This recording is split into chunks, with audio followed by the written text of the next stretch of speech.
আজ এই ভিডিওটি দেখার পর আপনার মোবাইলে কিন্তু চিরদিনের জন্য যে কোনো রকম বাজে অ্যাড বা স্ক্রিন অ্যাড কিন্তু বন্ধ হয়ে যাবে। মানে বুঝতে পারছেন যে আপনার মোবাইলে ধরেন কোনো ওয়েবসাইট আপনি ভিজিট করছেন, সেই ওয়েবসাইটের কিন্তু একটা অ্যাড আপনার সামনে শো করে, সেই ধরনের অ্যাডগুলো বা কোনো অ্যাপের মধ্যে আপনি আছেন, সেই অ্যাপে কিন্তু বেশ কিছু অ্যাড আপনার সামনে শো করে।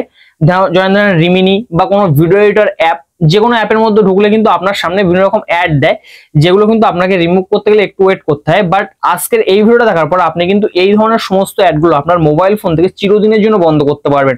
তো কিভাবে কাজটা করতে হবে, আমার মোবাইল স্ক্রিনটাকে আপনি ফলো করেন, আমি দেখিয়ে দিচ্ছি। তো সম্পূর্ণ কাজটি করার জন্য আপনি আপনার মোবাইল ফোনের সেটিংটা ওপেন করে নেবেন এবং সেটিংটা ওপেন করে নেওয়ার পরে এখানে নিচের দিকে চলে আসবেন, কানেকশন এন্ড শেয়ারিং নামে একটা অপশন আছে, এই অপশনে চলে আসবেন এবং নিচের দিকে আসার পরে আপনি দেখতে পাবেন যে প্রাইভেট ডিএনএস বলে একটা অপশন আছে, প্রাইভেট ডিএনএস আপনি চলে আসবেন এবং এখান থেকে নিচের যে অপশনটা আছে ডেজিগনেটেড প্রাইভেট ডিএনএস, এই অপশনে আপনি ক্লিক করে দেবেন। দেওয়ার পরে এটা কিন্তু আপনাকে এই যে দেখতে পাবেন যে মডিফাই নামে একটা অপশন আছে, এই মডিফাই অপশন আপনি ক্লিক করবেন এবং এখানে কিন্তু আপনাকে আপনার যেটা লেখা আছে এটা কিন্তু আপনি সম্পূর্ণ রিমুভ করে দেবেন। এখান থেকে রিমুভ করে দেওয়ার পরে এখানে আপনি এখানে টাইপ করে দেবেন simply dns.add guard GUARD adguard.com, এটা লিখে আপনি টিক মারে ক্লিক করে দেবেন।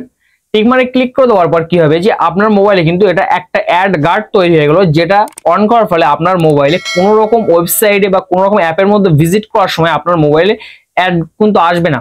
সো আপনি কিন্তু এই অপশনটা অবশ্যই ট্রাই করে আমাকে কমেন্টে জানাবেন যে আপনার মোবাইল ফোনে যে রিমিনি বা যে অ্যাপগুলো আপনি ইউজ করেন প্রিমিয়াম না, যেগুলোর মধ্যে আপনার অ্যাড দিয়ে বিরক্ত করে দেয়, সেই অ্যাপের মধ্যে আপনার অ্যাডগুলো আসছে কিনা। সো আজকের ভিডিও এই পর্যন্ত এবং ভিডিওটা কিন্তু অবশ্যই অনেকের কাজে আসতে পারে, ভিডিও অবশ্যই একটা শেয়ার করে দিয়ে যাবেন। দেখা হচ্ছে পরবর্তী কোনো ভিডিওতে, ততক্ষণ জন্য ভালো থাকবেন সবাই, সুস্থ থাকবেন সবাই, আল্লাহ হাফেজ।